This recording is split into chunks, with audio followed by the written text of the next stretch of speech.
Astronomers were shocked to discover that on the far side of the moon, 380,000 kilometers from Earth, there was a string of dense, disordered electromagnetic signals. They were coming from the moon. At first, scientists thought it was a device malfunction. But as the signal strength increased, the surface of the moon began to vibrate violently. The traces of humans landing on the moon were erased in an instant. Then a suffocating, gigantic shadow completely covered the moon, gradually approaching the Earth. The Ministry of Defense, upon receiving the news, immediately analyzed the image. They determined that the unknown object had reached an astounding 550 kilometers in diameter. Its mass was close to 1/4 that of the moon. The general thought it was probably a giant meteorite. But the technicians didn't think so. To everyone's surprise, the craft was slowing down. Just when everyone was confused, the unknown object reached Earth's orbit. The satellite that humans had been so proud of was like a speck of dust in front of it.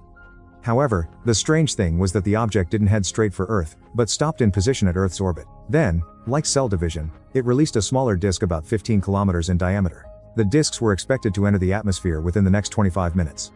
At this point, all the detection equipment on Earth had gone out of order. The White House had received a large number of reports about the spacecraft. But they were still hiding the truth, holding a press conference to comfort the public. At the same time, the equipment on the TVs was also disrupted. The engineer David was called in for emergency repairs. However, while inspecting the equipment, he accidentally found a mysterious cyclic signal hidden in the satellite communication code. But at that moment, what everyone was most concerned about was the news on TV. After learning that the satellites had been invaded, everyone began to pack up and prepare to look for refuge. As expected, not long after, terrifying phenomena appeared all over the world. When these flying objects passed through the atmosphere and entered Earth's orbit, under the friction of their high speed, the atmosphere formed a huge blaze of cloud. Then, a precise whirlpool appeared above the core cities of every country in the world. The huge shadow enveloped each entire city in an instant. The president watched one of the spacecraft, and the whirlpool appeared above the White House. So he immediately held a press conference, so that the people of the country wouldn't panic and would stay home. However, in the face of the never-before-seen giant, panic had already spread through the crowd. People began to pack up and prepare to flee the city. However, when the engineer David saw the spacecraft, he realized that the signal he had just found was not a communication protocol, but a constant countdown. The function of this signal was to synchronize all the spacecraft in the world. David knew the situation was serious, and he had to convey this news to the White House as soon as possible. With the help of former Secretary of State Connie, David soon got to meet the president. He directly pointed out that the reason the aliens weren't attacking was to wait for the countdown to end and then strike the Earth all at once. Now there wasn't much time left for humanity. At first, the military and the government still held a faint illusion that the visitors had peaceful purposes. Under the president's authorization, the military sent 3 stealth helicopters equipped with soft lights, trying to communicate with the aliens in some way. However, the alien civilization gave no response to this. Instead, there came a dazzling laser. This ruthless laser not only crushed the helicopters, but completely shattered humanity's last illusion of peace. A devastating disaster was officially raising its curtain. The current situation was fully in line with David's earlier judgment. They were not visitors, but hunters. The president immediately issued a national emergency evacuation order, but there was no time left. As the countdown came to an end, all the purple ships hovering in the sky simultaneously fired a blue high-energy pulse beam toward the cities covered below. This beam didn't have a conventional explosion effect. It was a super high-temperature impact accompanied by powerful energy, capable of instantly dissolving all materials, such as steel. In the footage, the finest urban civilization in human history was turned to dust in just a few seconds. The survivors were very few. Most of them stayed in the underground tunnels. The next day, the president immediately ordered the troops to launch a counterattack. Under the leadership of ace pilot Steve, the battle formation took off at once to engage the enemy.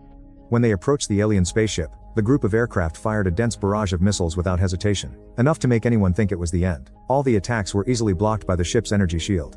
At first glance, a fighter was about to crash into the shield. Steve quickly commanded the squadron to climb and avoid it, but one of the fighters reacted slowly and hit the shield directly. There was an explosion on the spot. Unexpectedly, this action alerted the alien spaceship. A large number of alien battleships rushed out of it. The formation that was about to retreat was surrounded on all sides. A fierce air battle was about to begin. But when the US military tried to counterattack, they found that the enemy ships also had energy shields. All the firepower had no effect. The situation turned into a one-sided slaughter of the US military. The president hurried to order all troops to retreat, but it was too late. In just a few minutes, almost the entire force was wiped out. Only Steve was still fighting alone. At this critical moment, the aliens located the US Air Force base through the intercepted signal from the ships. Faced with the frenzied assault of the alien battleships, the base's defenses soon collapsed completely. Fortunately, Steve managed to lure an enemy ship into a canyon. Relying on the complex terrain and favorable conditions, he succeeded in bringing down the enemy ship. In that barren desert, Steve escaped before the ship was destroyed. But when he saw the sacrifice of so many comrades, he was filled with rage. Without even thinking, he smashed open the hatch of the destroyed alien ship. Seeing the alien creature crawl out of it, Steve rushed up and punched it.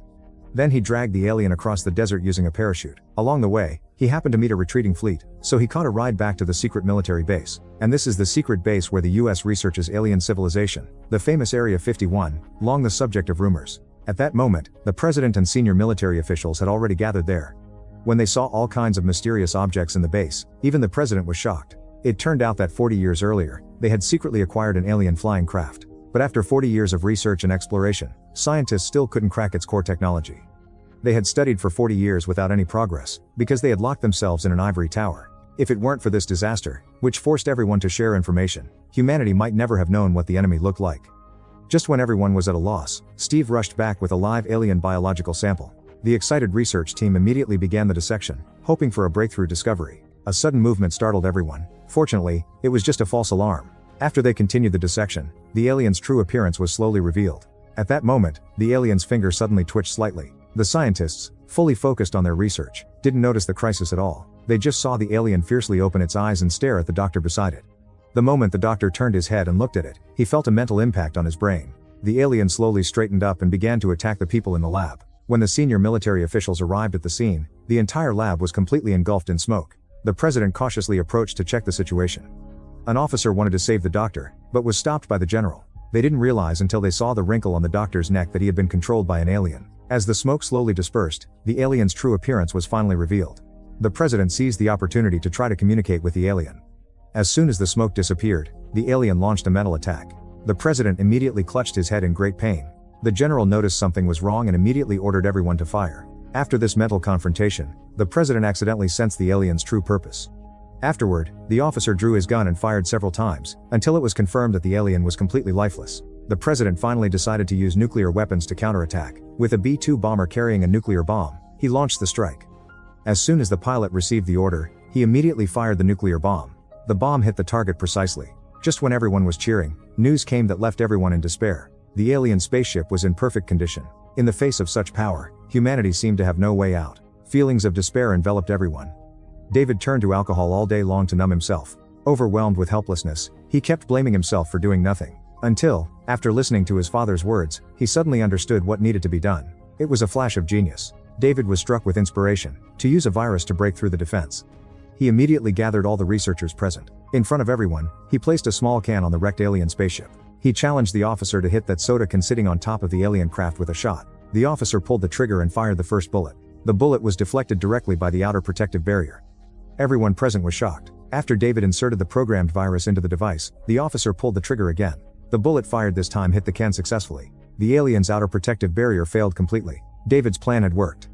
The nuclear bomb represents violent thinking, and the virus represents ingenious thinking. Even the weaker side has a chance to turn things around, as long as they find the flaw in the opponent's rules. This was David's complete plan, to send a special virus, through the signal, to the alien mothership. This was a viable route for the human camp to launch a counterattack. But the alien mothership remained in the distant orbit of space. 2 brave people had to be selected to pilot the alien craft into the enemy mothership and secretly complete the implantation of the virus program. Even if it were successfully completed, it could only temporarily eliminate the protective barrier of the alien ships. But this was humanity's only chance for survival. To ensure there would be no mistakes in this infiltration mission, David and Steve volunteered to take on this extremely high-risk task. The two rushed toward the mothership, hurrying to pilot the alien craft.